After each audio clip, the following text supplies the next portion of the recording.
Yes, go. Hi, friends. It's Joe Chadburn. I'm back with Colin McIntyre. Welcome, Colin. Thank you very much for having me back. Third time's the charm, and I think this is going to be a great one. Wonderful. Yeah. And for those of you who haven't listened or watched any of this series, please go back and get parts 1 and 2.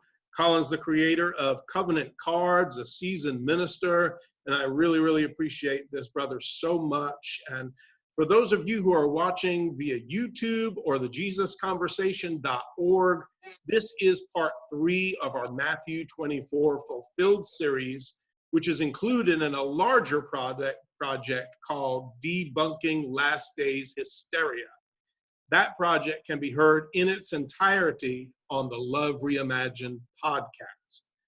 Thus far, we have gone through Matthew 24, verses 1 through 14, and it's been an absolute pleasure. So we're going to kick off right now. I'm going to read verse 15, and Colin's going to do most of the commentary on this. I've got a bunch on verse 16 and 20 especially, but we had talked, and so many of our notes overlap, so there's no sense in saying anything twice. If you want to hear it twice, you can listen to the podcast or watch the video twice. So without further ado, verse 15 of Matthew 24. When you therefore shall see the abomination of desolation spoken of by Daniel the prophet stand in the holy place, whoso reads, let him understand. Okay, Colin. Right on. So thanks again, Joe. Yeah, so this point, we've reached kind of the midpoint of the tribulation, the troubles that are described, in this chapter, Matthew chapter 24. And Christ now mentions the key event upon which this entire passage turns when he speaks of the abomination of desolation, because all the events leading up to this were just the beginning, and it's not the end yet. It's not the main thing yet. Jesus is showing you these things. You don't have to make, say, decisions just based on those events, famines and wars and rumors of wars and nations against nations. But there is a decision that has to be made now, because he says, when you see the abomination of desolation spoken of by the prophet Daniel standing in the holy place, then, and he continues on, what you should do when you see that. And so the first thing we notice is that it says, when you see the abomination of desolation. And that's a reference to what the prophet Daniel spoke of. And he didn't speak of it just one time, which would make things a lot easier if Daniel would have just had one little passage that we could refer to. But just as it is, we have 4 different ones, each with different talks of weeks around it, and days and numbers of years, and other signs that surround those in Daniel. So I thought what we do today is we won't go into Daniel so much and try to interpret it, but at least what we want to do is read the verses that Jesus may be referring to. There's 4 of them, just to I do want to interject just real quick. If you're watching, we're not going to get into Daniel's 70 weeks during this particular podcast and video, but we are going to tackle that as part of this project. But it's going to be another segment that's probably going to be just have the entire segment dedicated to that one topic. Cool. Yeah, that'll be great. And but at least by reading these verses in Daniel, we want to give some clarity and context around what Jesus is saying in Matthew 24. After that, I want to talk about what abomination was all about in the Hebrew worldview, and then we'll go on to maybe some historical examples of abominations of desolation even before Jesus.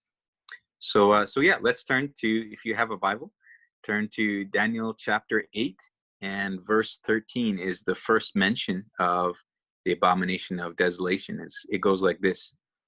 And I heard a certain Holy One speaking, and the certain Holy One said to whoever was speaking, Till when is the vision, the daily offering, and the desolating crime, giving the sanctum and the host to be trampled? Now, some of you might think, well, that translation is a bit different than mine, but what I'm reading from is a newer translation that's being offered by a very, very well-known writer in historical context studies of how to actually translate and write the Old Testament, the Hebrew Bible especially, in its original culture, given its original flavor, its original language. This guy has done an amazing job. So if you have a few bucks, go to Amazon and pick up this Bible, because it has helped me all over the world in giving so much flavor to verses in different study groups that I've held. And so check that out. So the next one is Daniel 9 verse 27. And it goes like this: and the troops of a prince who comes shall destroy the city and the sanctuary, but his end shall come in a sudden rush, until the end of the decreed war, desolation. And he shall make a strong pact with the many for 1 week of years, and for half a week of years he shall put a stop to sacrifice and grain offering.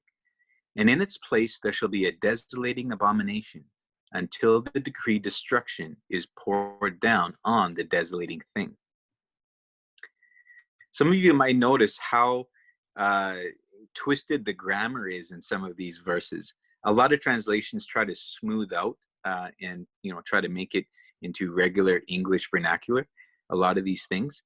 But what Robert Alter describes is Daniel is very, very difficult to translate, because it's Hebrew. It apparently is written by a guy who's, like, the author is just not a very proficient Hebraist. He's not a very proficient in writing in Hebrew. It's almost like it's a second language to him. And so I love the commentary on these verses is like, guys, this is Hebrew word salad. I mean, he's totally fluent in Hebrew, even ancient Hebrew. And even he just, it's difficult for him to translate it, because it's just words all mixed up together kind of thing. I wonder if that's not some of the reasons why it's been so difficult and controversial over the years to interpret too, Mm-hmm. The next one is Daniel 11:31.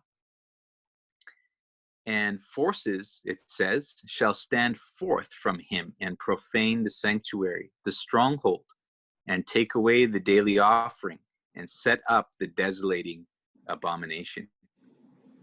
That one in particular, I think, is interesting, because it talks about the sanctuary and the stronghold in the same breath.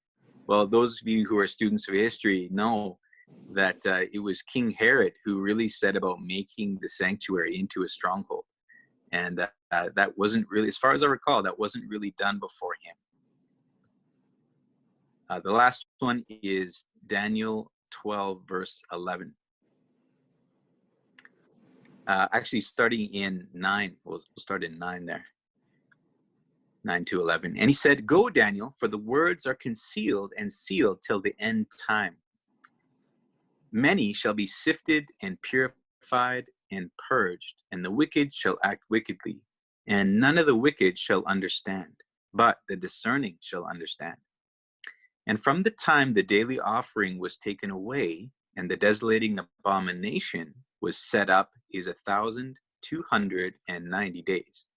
Happy who waits and reaches 1,335 days. As for you, go to the end, and you shall rest and stand up for your destiny at the end of days. This is like God's final, concluding remarks there to faithful Daniel in his book. So those are the 4 verses that speak of the abomination of desolation. And it could have been any one or all of them that Jesus was referring to. And possibly the reason why the author of Matthew, not Jesus, because Jesus was talking verbally, but Matthew at the end of that, in parentheses, their translators have seen fit to put it in brackets, let the reader understand. And so it's a curious thing. What is the reader exactly supposed to understand? And that's what we're going to get into today. Any thoughts on that before we talk more about abominations, Joe? Well, for the reader to understand that, this was written to people, if my account is correct, Matthew was written right around 85 AD. So this is about 15 years after the fall of Jerusalem, which I find to be very interesting. So the reader, the initial reader is going to look at this and say, "Hey, this is what happened," and they're going to recollect the events that took place, as well as how they escaped by following Jesus' instructions. I don't want to let the cat out of the bag here, but that's kind of what I see there. And to see that exact same parenthetical phrase in Mark 13:14 is also very interesting, And with it being the exact same words, I don't know how that worked out, but the authors evidently knew that needed to be in there for people to get it. So that tells me, when I read that, is that, hey, this is something that that they could identify, that people right around 85 AD could definitely identify with. So I find that very interesting. And that parenthetical phrase, I just want to add that Jesus didn't say that, because Jesus wasn't writing, so he wasn't talking to readers at the time. Jesus was just a speaker, and years later they recorded it. So those kind of little nerdy tidbits kind of stimulate my train of thought a lot of times. But yeah, you can move on. Thanks. Some of those listening may subscribe to an earlier date for Matthew's writing of the gospel there. And so, like, of course, like you say, if it was a later date, then it makes sense that he would be referring to the destruction of Jerusalem, which had already happened. But if it is that earlier date that some scholars have theorized, like I think his name is John A.T. Robinson and others like him, then it's very curious. Then it becomes then a mystery what the Matthew was trying to get across if the siege and destruction hadn't happened yet. I'm not one of those people who claim to know the exact date, but I'm willing to bank on the fact that it was written during Matthew's lifetime. All right, we Fair agree. enough. Yeah, absolutely. So yeah, let's get into then what is some of these words talking about. So one of the words that we notice is abominations, and this is actually from a different study that I did on Sodom and Gomorrah, because I was wondering, what was the sin of Sodom and Gomorrah? And of course, the traditional answer, the how would you say, the easy answer is it's sodomy, which is, but that's kind of putting the chicken before the egg, right? Because Sodom existed before the word sodomy. And so but when you actually look in Ezekiel, God actually spells out what Sodom and Gomorrah's sins were, the reason why they were destroyed, why he sent judgment upon them. And interestingly enough, it doesn't mention sodomy or sexual immorality at all. And instead, it talks about other things, like not being generous and not giving to widows and orphans and those kinds of things. Plus, it includes a mysterious line about the abominations that they did. And so we wanted to look, I wanted to look, for the sake of my students there overseas in Asia, I wanted to show them what kinds of things were considered abominations in God's vernacular and God's vocabulary. In the Torah, what things were listed there in the first 5 books of the Bible that were considered abominations. So I'll just give you a quick list, and then we'll move on from there. So here we go. Men lying with men and other sexual sins is an abomination. Idols of foreign gods, which we'll talk about a lot later. Burning children in fire, that's a no-brainer. Eat unclean animals. Blemished sacrificial sheep. Cross-dressing, interestingly enough. False weights. Crooked men. In Proverbs, you remember the famous one where it talks about 6 things there are that Yahweh hates and 7 he utterly loathes.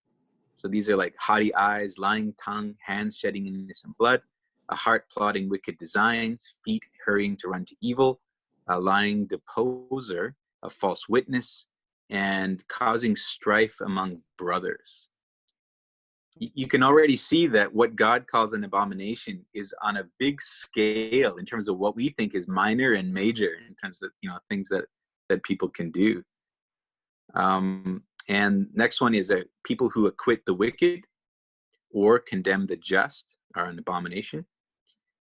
And Sabbaths, festivals, prayers, and offerings, interestingly enough, God calls a lot of them abominations to him.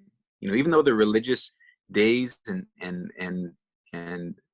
things like that, for God, doing good, seeking justice, making the oppressed happy, defending orphans, and arguing the widow's case is what makes those things good, not just those things by themselves. So yeah, those are the abominations throughout history, and some of them are going to be what we're talking today. What is the abomination in the abomination of desolation that Matthew 24 talks about? I think So Isaiah 66 could open a whole other can of worms on that, but I'm not going to go there right now. Okay, sounds interesting. There's several, abominations throughout history, and one of the most commonly talked about in relation to apocalyptic prophecy is one that you find in the book of Maccabees. And according to the authors of the book of the Maccabees, there was this Syrian king named Antiochus, who he was busy in Egypt, but a rumor spread that he had been killed there in his attempt to conquer Egypt. And when that rumor started to spread into Judea, the high priest Jason, who had been deposed previous to that, he gathered a force of 1,000 soldiers, and then he made this surprise attack on the city of Jerusalem in an attempt to free it from this foreign oppression. And the high priest appointed by Antiochus, Menelaus, was forced to flee Jerusalem during that riot. So this is the whole subject matter of the book of the Maccabees was the freeing Jerusalem from Hellenistic influence and oppression, and getting things back into the Jewish way of doing things. So Second Maccabees goes like this: when these things happening were reported to the king, he thought that Judea was in revolt. So he was raging like a wild animal. He set out from Egypt, and then he took Jerusalem by storm. He ordered his soldiers to cut down without mercy those whom they met, and to slay those who took refuge in their houses. There was a massacre of young and old, the killing of women and children, a slaughter of virgins and infants. And in the space of 3 days, 80,000 were lost, 40,000 meeting a violent death, and the same number being sold into slavery. So, this should sound familiar to you by now if you've been paying attention in our previous podcasts, because it is very similar to the Roman occupation and destruction of Galilee and Judea. And so Antiochus decided then to side with those Hellenized Jews, those Greek favoring Jews, in order to consolidate, strengthen his empire and strengthen his hold over the region. And so here's where the abomination of desolation comes in. He outlawed Jewish religious rites and traditions kept by observant Jews, and ordered the worship of, guess who? Zeus, as the supreme god. And of course, as you might guess, this was anathema to the Jews. It was outrageous, and they of course refused. There's no way you're going to be worshiping Zeus, in our holy city, in this holy place. So Antiochus sent an army to enforce that decree, and the city of Jerusalem was destroyed because of their resistance. Many were slaughtered, and Antiochus established a military Greek citadel there. Of course, now he can do it by force. He erected a statue of Zeus, and some sources say he even sacrificed a pig on his altar, which may be a foreshadowing to something we'll talk about a little later. One of the things I want to share though is that, this is First and Second Maccabees paints the revolt as a national resistance to foreign political and cultural oppression, and this is the source of the festival Hanukkah, which some of you might know. It's not the Jewish Christmas, you know what I mean? It's actually a celebration of the brave Maccabean revolt that they believe gave them freedom from this foreign oppression. But I have to say, and this is very this is a compelling point that I think informs a lot of what happened in Jesus' day too. In the modern times, scholars haven't exactly seen it that way anymore, the traditional Jewish view. But they have argued that perhaps King Antiochus was instead intervening in more of a civil war between two opposing factions in the Jewish society. And those opposing factions were the traditionalist Orthodox Jews that lived in the countryside and the Hellenized or Greek-loving reformist Jews in Jerusalem. And why is that important? Why is that interesting? It's because it's really shades of what was going on even in Jesus' time, that there were those kind of factions again. They had resurfaced again in Jerusalem, where you see the Herodians and the Sadducees being those Roman, not Greek, but Roman favoring, factions in Jewish society. And then of course the Pharisees and definitely the Essenes, who were more in the countryside or like hermits, out in the caves and whatnot, who were really promoting like a going back, let's go back to our roots kind of deal. And so it's very interesting to me that those two things parallel like that, those two time periods in Jewish history, one way before Jesus in 167 years, before Jesus, and then the same, and then the period of when Jesus was alive. Anything you want to add to that? Oh, I think you're muted.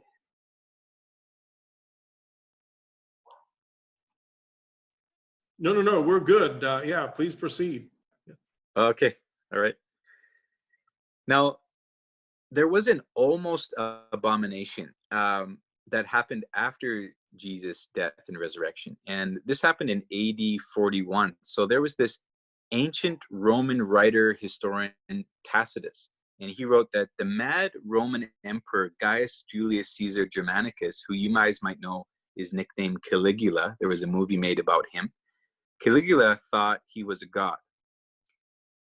This was a common, monarchs, they have these delusions of grandeur. And this was a very famous one in Roman history. And so this is only about 11 years after Jesus was crucified. He attempted to commit an abomination of desolation prior to his assassination there.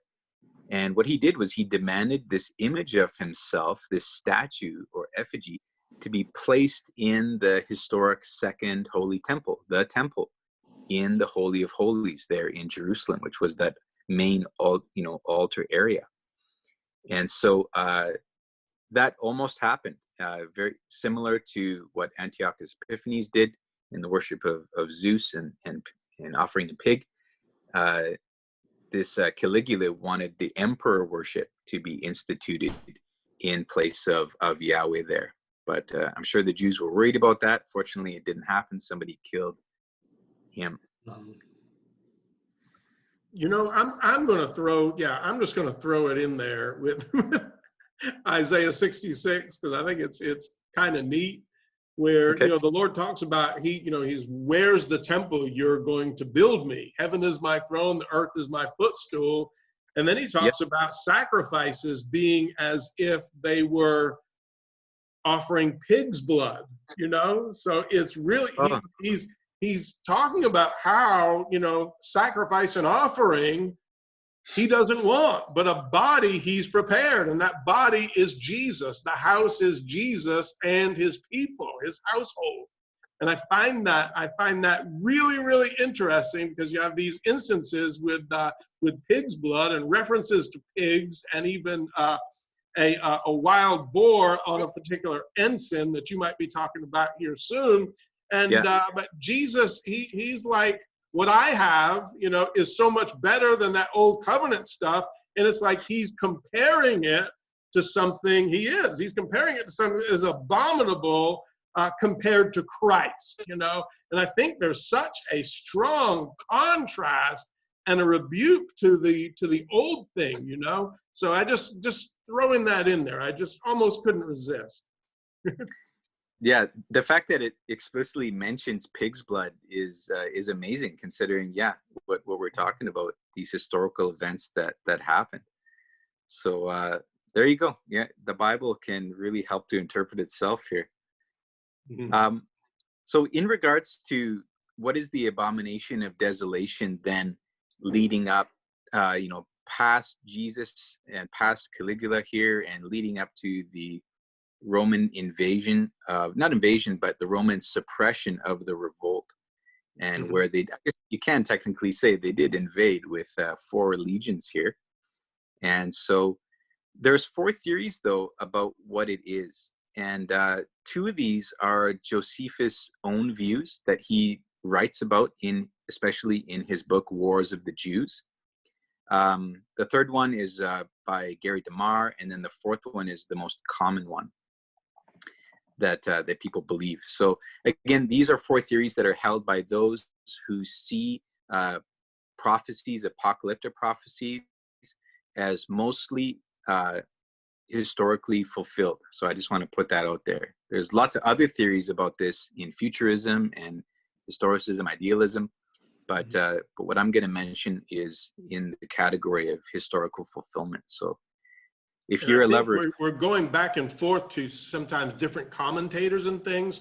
So I think in the future, it'd be good to talk about some of the differences between full preterism and partial preterism would be a oh very yeah, interesting topic. Yeah, right, yeah, which we might call, instead of partial, maybe we'll say mostly instead. And mostly. Yeah, I like that.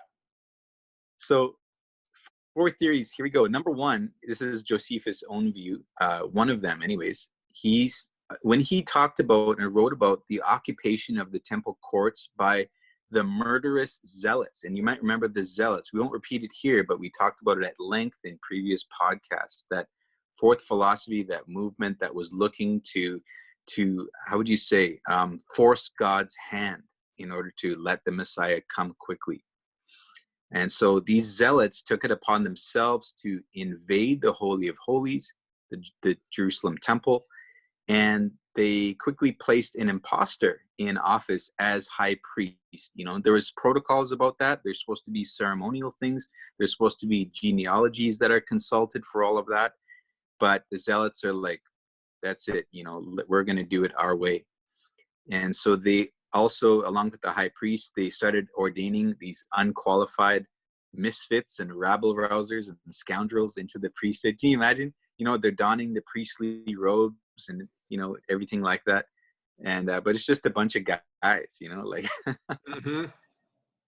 So some people see it that way. That would be considered an abomination. Probably largely they believe that because of the unqualified nature and the kind of sacrilegious nature of the zealots themselves. So there you go. Number 2, probably around AD 68, there was an intrusion into Jerusalem by another faction other than the zealots. And these were the Idumeans, which we get from the kingdom of Edom, which was to the south. This was, by the way, Herod the Great's people. He was an Idumean, or at least he was half Idumean. He was kind of half Jew, half Idumean. Later, he converted into full Judaism, even though the Idumeans and the Jews didn't see eye to eye on a lot of things. But it so happened that the Roman threat was so great that the and not only the Roman threat, but the other factions that were in Jerusalem, I believe, were also such a great threat that the zealots invited these Idumeans to come in from the south. And what did they do? They just began slaughtering, just began massacring people, including the chief priest, Annas, who we talked about before. And this polluted the temple courts with blood, caused all this kind of havoc. And so for that reason, they see that as an abomination in the holy place and things like that. This really reminds me of that prophet who we talked about last time. Um, it was Jesus? Yeah, his name was also Jesus, and he began prophesying around the city walls, and he said, woe to Jerusalem, and he started talking about the four winds. Remember, north, south, east, and west. And so, for me, when I learned about these, people of Edom coming up from the south, I thought, oh, I wonder if that's the woe, that this prophet was talking about. And so it very well could be. It just seems like Jerusalem was attacked and kind of mistreated from all directions. Gary DeMar, who you might know from his book Last Days Madness, he's a very prolific author, and he is one of the most prominent, historical preterists that we have. He believes that it's more of a general idea, the abomination of desolation. He believes that it describes the corruption of the temple by all the abominations and defilements of apostate Israel. So it's kind of like he kind of piggybacks on everything Jesus was saying about those apostates in Matthew 23 and other verses like it, and that all of that combined to form an abomination of desolation. As if, like, we talked about this last week too, with where Jesus operated in the role of a Levite priest almost in inspecting the temple and considering it leprous. And so each stone had to be taken down because every building that's infected or corrupted in that way needed to be taken down. And so I can see where he gets his warrant for saying this. I think it's a view that deserves some attention, at least. And then this brings us to number 4, which is definitely the most popular theory, and that is simply the capture and the burning of the temple by the Romans. Now, we'll talk about the reason. That's the view that I happen to adhere to. So okay, yeah. So it's obviously the right one. Yeah. That's right. If you listen to this podcast, you have to agree with everything we say. Not at all. Actually, we welcome, like, I'm sure, Joe, you welcome lots of comments and feedback. If people want to push back on any of this stuff, like, it'd be a great discussion to get to, Absolutely. Any praise that you have for these videos and podcasts, just send them to me, and any complaints or beefs you have, you can send to Colin, and we'll make sure that they're all addressed. Yeah. That's fair. It's a 50-50 split. There you go. So yeah, so the Romans, of course, they come in. Now the war officially started, it's recorded in Josephus that at the end of Tammuz or the beginning of Ab of AD 66. So on your timeline, think of AD 66, when Eleazar, the high priest, he abolished the regular or the daily sacrifice to Caesar, which was happening. Not just the Jews were getting atoned for their sins, but Caesar, basically forced them to him too. Are you still there? Sorry, something happened with my phone. Okay. We're good. Josephus says that was the true beginning of our war with the Romans. When the high priest did that, the war began, because of course Nero was outraged at him not being included in the Jewish festivities there, and the Jewish sacrifice, and it must have incensed him to no end to think that I don't belong. I belong everywhere in my empire, Mm-hmm. So then at that point, it took some years to get going, but once they mobilized the legions and they invaded through Galilee, they started occupying it. They started sieging Jerusalem and taking down its walls one by one. They had many walls, not just one. And then they began torching the temple. And when that happened, when they got to the temple area, this is where some people see the fulfillment of this prophecy, that the Roman soldiers set up their standards. And their standards were not just battle flags, that you just play around with, or they weren't just identifying markers of which unit or grouping of soldiers is where on the battlefield. It was much, much more than that. It was a spiritual thing, wasn't it, Joe, Mm-hmm. to the Roman legionaries? Because these standards, these ensigns, included on them images of and idols of the foreign gods that they worshipped and things that they saw, in nature and among the gods that they worshipped as valuable. And And so I would imagine the Roman armies, there was some sort of superstition there too, where it felt like a good luck charm and something that was going to just help bring them victory. The odds were kind of with them at the time. So if they wanted, corroborating evidence confirming it, they had already, destroyed so many people, taken so many lives, and ravaged nations. So hey, that they would have had that hypothesis. Hey, we got these good luck charms with us, and they were something that was worshipped, and yeah, I won't get into worshiping flags right now. Tomorrow's the 4th of July here in the United States, so I'm not going to touch on that. But maybe on another podcast. But go ahead, Colin, before I get both of us in trouble. well, that's an interesting connection, Joe. Okay. So what they did then, the Roman legionaries, when they entered the temple complex, is opposite the eastern gate, they started offering sacrifices to those standards, those battle standards that they had. And if you can see that it parallels the actions of Antiochus Epiphanes, because upon seizing the temple, setting up their ensigns on that eastern gate and offering sacrifices to them, like as Wars of the Jews, I think it's the 6th chapter, talks about in detail. The main ensign was the Aquila, which was an eagle that carried Zeus's lightning bolt in its talons. And so if you've ever seen that, we don't have a picture here, so sorry, but you can Google that, and you'll see this eagle with lightning bolt in its talons. But besides that, each legion did have its own symbol on its own ensign. And so I'd like to just spend a minute here detailing, which legion had which symbol, because there's a lot of parallels with other things that Jesus prophesies about in the chapter. And so, that ensign was named, same name as Priscilla's husband. So this is God. It just shows you how the Lord redeems things, It's kind of ironic. But when I saw the name there, I'm like, when I first read that, I was like, whoa, okay. Here's this guy. He's got this pagan name, but he's got this house church that's evidently wonderful enough for Paul to mention and visit, right. and be the apostolic leader thereof. So yeah. There you go. Yeah.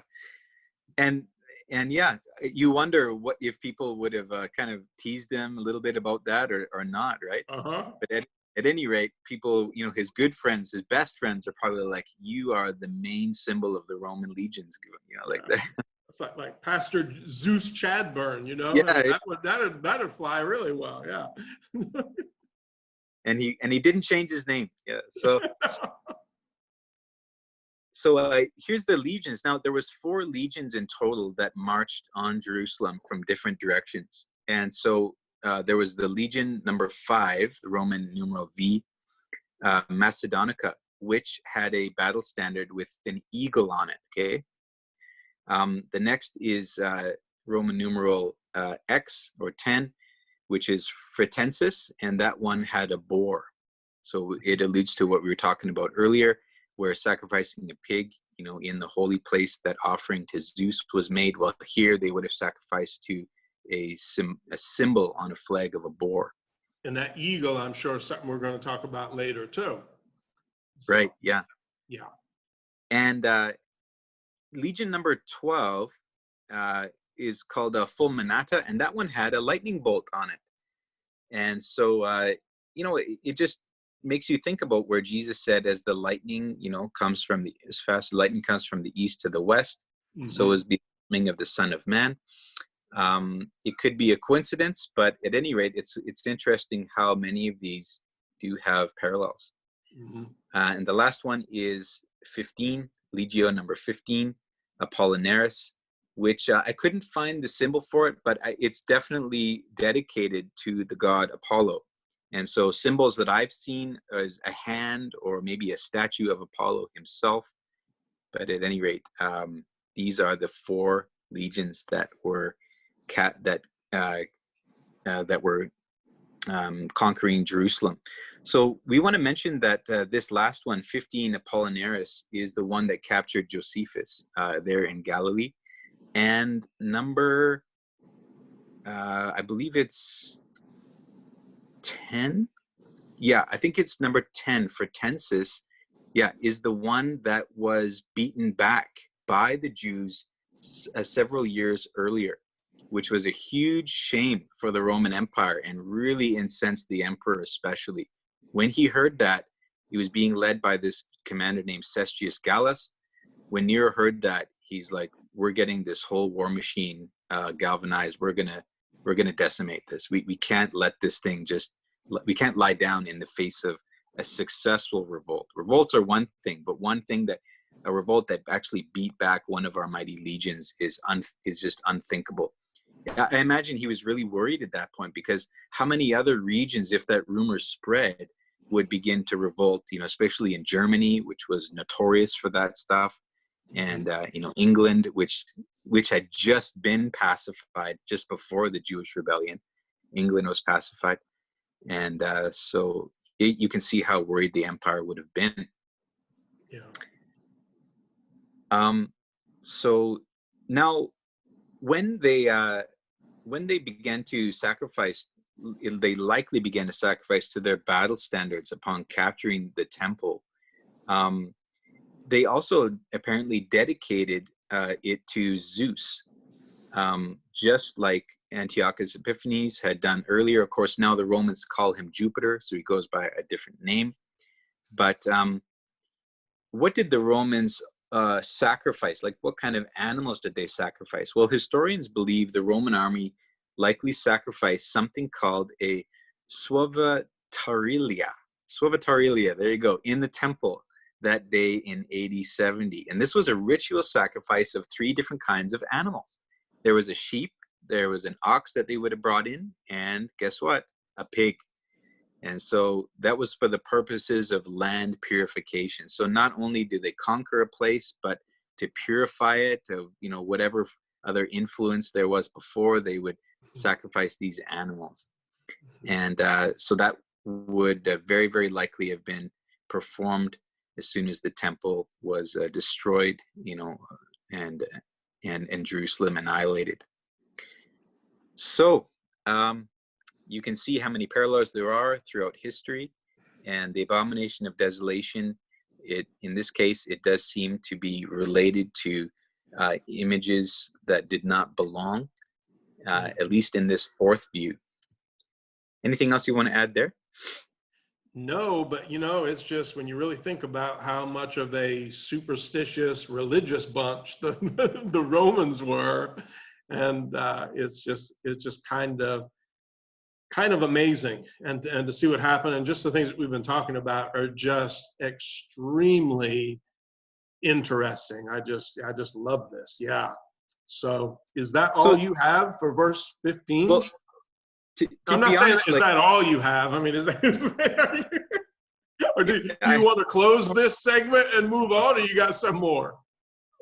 Well, I wanted to talk about, does it really matter which one is correct? Because I know a lot of time in real estate, writing real estate has been used on which one of these views is correct. But I was thinking today, maybe it doesn't really matter which one, because for Jesus' purposes, as long as you get out of Jerusalem, that's what matters. So the only one that might be a problem is actually the 4th one, because if you take it literally, what Jesus said, when you see the Abomination of Desolation in the holy place, then run away. Well, sorry, by the time the Romans got to the temple, it was way too late to run away. So this is, by the way, a very common objection to the preterist view, Mm-hmm. is because, like, most everybody was dead already by that time. So why would Jesus say wait until you see it specifically in the holy place? That doesn't make sense. That'd be like bad advice, wait until it's too late and then flee to Yeah. Judea. So, but to be honest, if you just look at the way that the verse is constructed grammatically, there are some grounds to show that what Jesus is saying there in Matthew 24, verse 15, is just when you see the abomination of desolation, that Mm-hmm. one that Daniel talked about standing in the holy place, let the reader understand.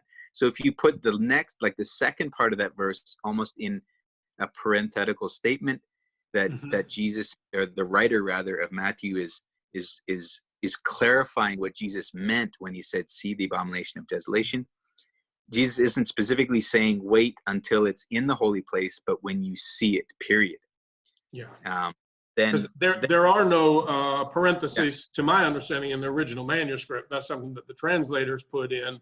So right. hence we can have a little bit of a, there is some margin for error there as far as the translators go. Sure. Yeah, exactly. So given that, caveat, then if it didn't matter what you interpreted Jesus' words as saying, if any Jew or Christian remembering his words thought it was the zealots and they ran away, good for you. Good time to get out. You know what I mean? Or if it's the Idumeans when they came in, no problem. You have plenty of time. Get out then. That's good. If you believe that it's the corruption of the temple by just the religious elite and the Second Temple cult, like Gary DeMar believes, then yeah, Mhm. that's also. Although you'd probably have left a lot earlier. You probably have left already around Jesus' time if you saw that. Yeah. And of course, when you see Legion number 10 coming and surrounding Jerusalem, but then in some weird historical fate, they got beat by the Jews. They kind of ran away from the city, and nobody can figure out why that legion moved away from the city in Mhm. 66 AD. Was it Mhm. 66 or 68? I can't remember. I think it was Wow. 66. Then that would have been a great time to run away too, because you would have avoided all kinds of the civil war that happened there, the factional infighting and everything. Yeah. And so, I'm just being honest. When I thought today, look, it doesn't really matter what the Mhm. abomination of desolation literally is. If you just believe that it's any of those, then you're safe. And I believe there were indicators of this, and I think what the first century hearer heard and what we're reading are the same thing, but they heard it differently because it was spoken in their modern vernacular. So when they're talking about this, they all understand what these Roman legions are carrying and what they're doing, and they're understanding what appears to be, in my estimation, code to us until we look at it and figure it out historically and look at what Josephus is saying. Because I would have knowing what I do historically and culturally, and what happened in that day and age, and what the first century Jews would have understood and the original disciples understood, more than likely right between the fall of 67 to the winter of 67 going on into 68. When you see Vespasian, if you see armies surrounding or in the area, and you have an idea that this is that, I would have been triggered to have to have thought so. Of course, hindsight is 2020, but when you look at it, and we'll talk about in upcoming verses the historical timeline a little bit and why it really makes sense. And you kind of wonder how they were playing off of current events as they saw them in that day, knowing that those things, like Jesus said, would be accomplished in that generation. That generation would not pass until everything that he said here was fulfilled, that he was talking to them in this discourse. So I find it really interesting and intriguing. It just makes you think. Yeah. When you to match things up like that in its own time period, yeah, you're right. It's like puzzle pieces being put together. And even if there's several competing ideas, for me, as long as they make sense in the context, I'm satisfied. And Hmm. but I guess the only problem we have, in this podcast, is just when people, without much thought, just take things that are happening in different time periods and in different parts Hmm. of the world that have no relationship at all with what's going on here in the Bible. That's problematic to me. I definitely Yeah. prefer to humble myself and look at what's going on in the time, because the Bible was not written in a vacuum, as we said before. There Yeah. is a rich universe waiting to be explored that many people miss. And so, like you Yeah. said, you get a thrill just finding this stuff. Yep. Yeah. Um. Yeah. Even if, So if you look, if you were to look historically, I mean, there's indicators of things. If someone would have prophesied about the life of Hitler and certain things happening and happening in Germany, there are certain keys, I think, that we could read into things as far as World War I and World War II, okay. and really just the depth of it. And yes, all those events happening within a relatively short time period, you know. So yeah. And yeah, so Joe, the next thing I was thinking about doing before we move on to verse 16 is, what about other Christians in centuries after this? How did they see the abomination of the desolation? Hmm. And today, not just today, but other times, I've collected some different writers, Christian writers, who talk about this. So I thought we could just introduce these to some of our readers and our listeners, or sorry, Sure. viewers and listeners. And I think it's good to know not just what the Bible says and what we believe in modern times, but the intervening years of church history are also really valuable, to look Mhm. at. So here we go. In the 8th century, there was this Spanish guy named Beatus of Libana, and he believed, though, in a futurist interpretation of the abomination of desolation, but he was aware that some want it to be understood as the battle of Titus and Vespasian against the Jews, and especially the siege of Jerusalem. So in his environment, there was already that idea that it had been historically fulfilled. And Mhm. apparently he was then attempting to contradict that. And so then in the 9th or 10th century, um, there was another fellow. He interpreted the abomination of desolation in relation to the AD 70 destruction of Jerusalem. And he said, what is the abomination of desolation? It speaks of the image of Titus, who Mhm. captured the city and after the destruction of Jerusalem erected his own statue. Okay, so that's a new one. That's a different one. Um, he believed that it was referring to Titus himself, Mhm. much like Caligula tried to do in erecting his own image and having it worshipped. He believed that Titus erected his. Yes. Another guy in the 12th century, Theophylact of Ochrida, he explained the abomination of desolation in this way. The abomination of desolation is the statue of the captor of the city, for every idol is called an abomination, and it is one of desolation because after the Romans had captured Jerusalem, they laid waste to it, leaving it desolate, and set up this statue within the sanctuary of the temple. Now, that's a good point that he makes. That really made me stop and think, because notice it doesn't just say abomination, it also says desolation, Yes. which like, I don't know how far you want to take that, but is it complete destruction, or is it just desecration or something Mhm. sacrilegious? He took it to mean complete destruction.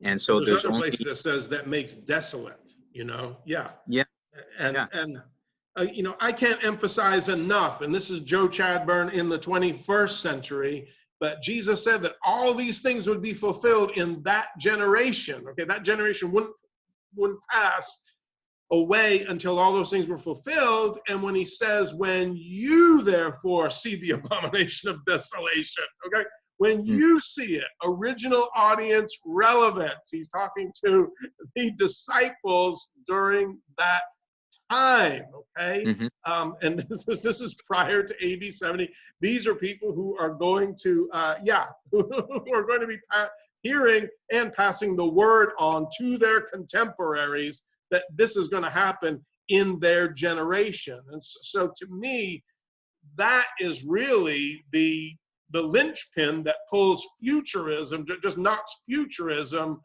straight, on its face like Dagon. Exactly. Yeah, because the new city of Jerusalem, the one that exists now, only has geographical relationship with the old one that Jesus was talking about.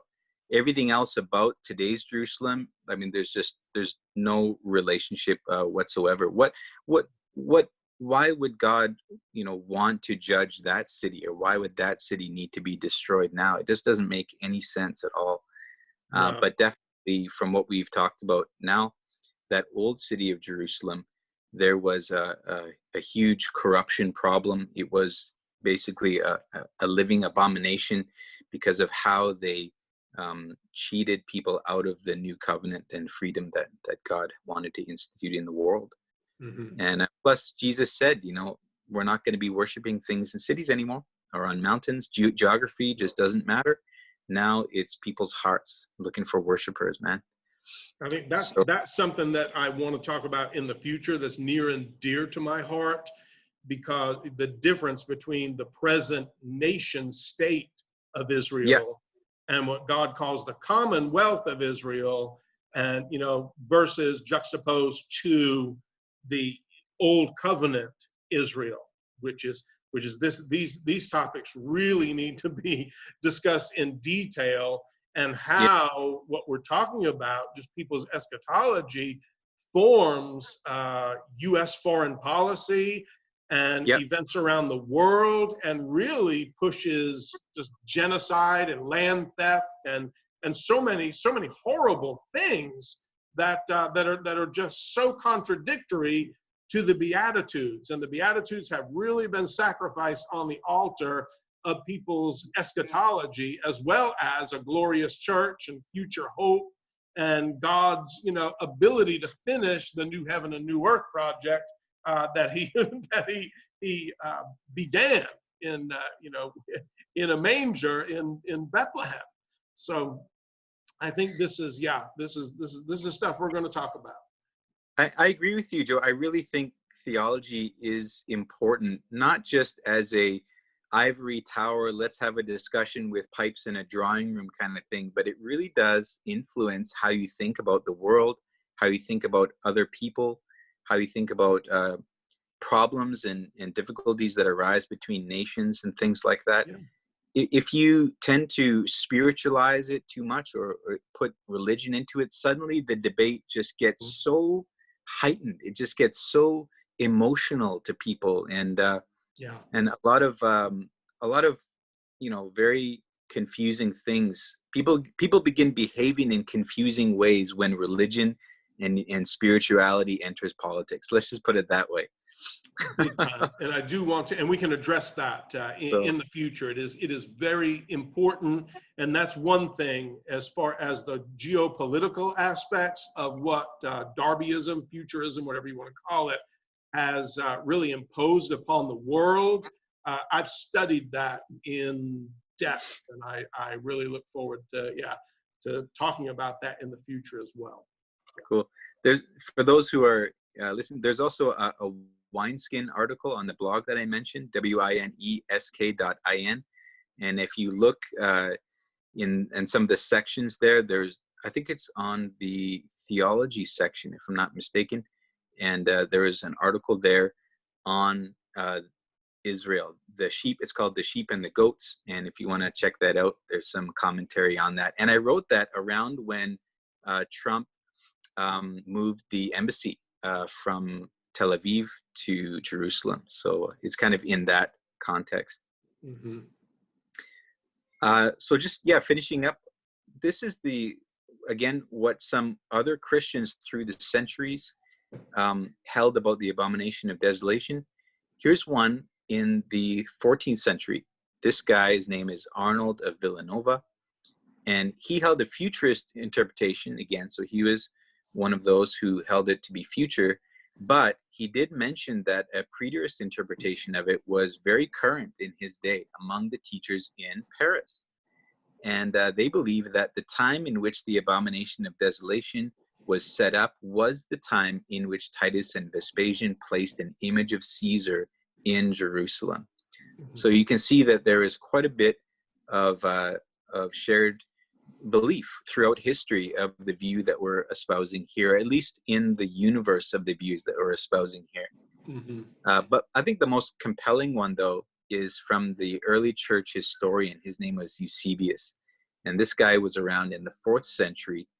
And he really does appear to share a similar view to the abomination of the desolation as the one that we've mentioned.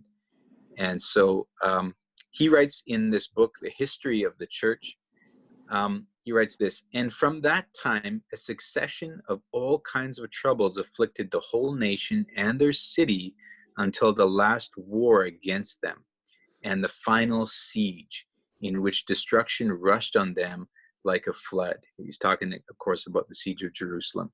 "With all kinds of misery of famine, plague, and sword, and all who had conspired against the Savior in their youth were cut off." So you can see how immediate and in the time period he does put it. Those who actually conspired against Jesus when they were young were now cut off when they were old. "Then too," he continues, "then too the abomination of desolation stood in the temple." And here's the interesting part. Listen to this. He adds this: "And it has remained there even till today, while they, the Jews, have daily reached deeper depths of desolation." So historians have long been curious about this comment by Eusebius. What is it that remained there even till today? Now, till today would have been like around the 300s, right? Around the 300s AD. So that's quite a length of time for whatever it was that was put in Jerusalem had stayed put there, the abomination of desolation. So the fact that it remains to this day, could it be referring to the fact that an idol of Zeus, Caesar, and or Rome that was erected in the temple by the Romans back in AD 70 was set up in a more permanent way on the site of that old temple, not long after its destruction by the Romans, when a temple to Zeus was built over the site of the former temple. So that's what scholars think, is that they just changed that whole area, that whole temple site where the Temple Mount is now in Jerusalem, I suppose, into a temple to Zeus. And Eusebius says, well, that's still there. So it's definitely an interesting option. Yeah. You provoke my interest there, because I'm kind of wondering where that comes, how that's aligned with the days, the rise of Constantine, the not so great. They call Constantine the Great, but yeah, I don't think he's very great. But, but I think that would be interesting, because if we're looking at the 300, that was around 313 AD. It would be interesting to see what happened after that, and to study that out a little bit more. Yeah. Yeah. Like, did Constantine go around just pulling down a bunch of stuff, or did he just institute Christianity and hope everything took care of itself? It's hard to say how long the influence of Christianity would have taken to completely remove all traces of paganism, especially from, the areas like that. So yeah, that's good though. That provokes deeper study, which is always good. Absolutely. Yeah. All right, man. That's all I have for verse 15. But okay. Anybody else has any questions about it, again, feel free to let us know. Please do. Absolutely. You can comment. You should be able to comment at the link on the podcast, or you can just go to jesusguyjoe@gmail.com, and you can also comment right there on YouTube, and we'll make sure and read the comments and address those things. And we can also be reached. A lot of you know us on Facebook and So however you want to reach us, if it's in the comment section of Facebook, we'll be glad to pick up on those and help you out with those answers to the best of our current understanding. All right, so thank you again so much, Colin, and thank you to all our viewers and listeners. We love you. God bless you and have a wonderful week. All right, bye for now.